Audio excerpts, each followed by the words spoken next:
Unang nagkalalis tunga sa kalsada sa Matina Aplaya, Davao City, kining driver sa taxi ug rider pasado las 7 Domingo sa gabi tungod sa away trapiko. Sumala pa, dinututay sa kalsada kung kinsa ang makauna ang sinugdanan sa away.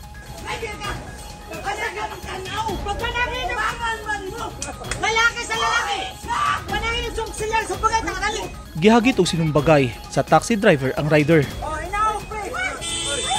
Makita sa video nga nagsinumbaganay na ang taxi driver ug rider. Gipuspusan pa sa rider og helmet ang nanghagit og sinumbagay nga taxi driver. Gisulayan pa og uwang sa pasaherong babay sa rider ug police auxiliary ang nahitabong komosyon.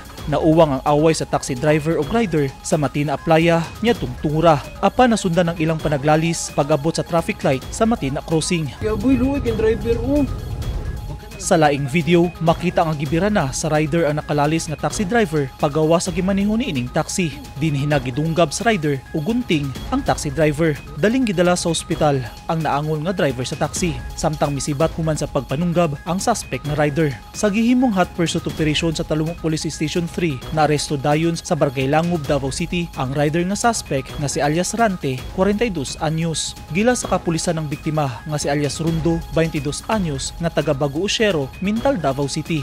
Himas rehas na sa Talumok Police Station ang nanunggab ng rider. Sa dito pa sa playa yan, motor ba ako, nagdoon ako, nagsulod na siya.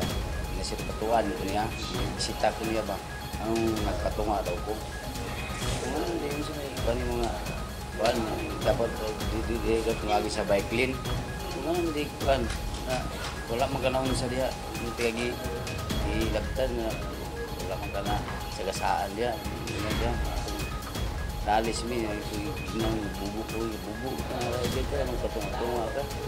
Sumala sa suspect na punitan ra niya daplin sa kalsada ang gunting na iyang gigamit sa pagpanunggab. Sa kuan kita ko magmitan ako siguro katawa sa kalsada na may kuan ang datong ko niya namin sino di ako ipunit sa kalsada ipunit ko naman pa ang buo ba noron tao sa pulitan man ako pag-action yung abris sila yun lang ang Matod sa Davao City Police, desidido ang biktima na kasuhan ng suspect.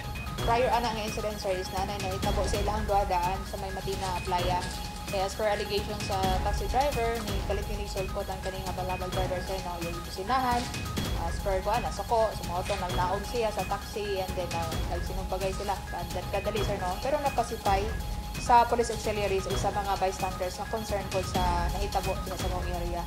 So nagtuo ang police auxiliaries o sa mga bystanders nga okay na kay nang lakaw naman to ning padagan na sa iyang taxi driver ang kato iyang ang taxi driver sa iyang taxi sakay na and then katong habal-habal driver sakay na po sa iyang motorcycle. So nagtuo nga wala na. Pero pag-abot ay diri sa may Matina Crossing sa may stoplight, so nahunong man, ninaog kining habal-habal driver sa iyang gisakyan nga motorcycle o giduol kining taxi driver o pugos o open kining driver side nga door. So mo to pag-open niya, iyang gidunggab og gunting ang kining maong taxi driver. Kasong frustrated homicide ang gipasakang kaso batok kaniya. Frustrated homicide sir kay na naman siya i-concern no kanang kasuko daan unya na natud siya kanang intention nga makapasakit or makapatay sir no kay gamit ang gunting so nay possibility nga kung ihatong na fatal so nay possibility nga patay patong taxi driver.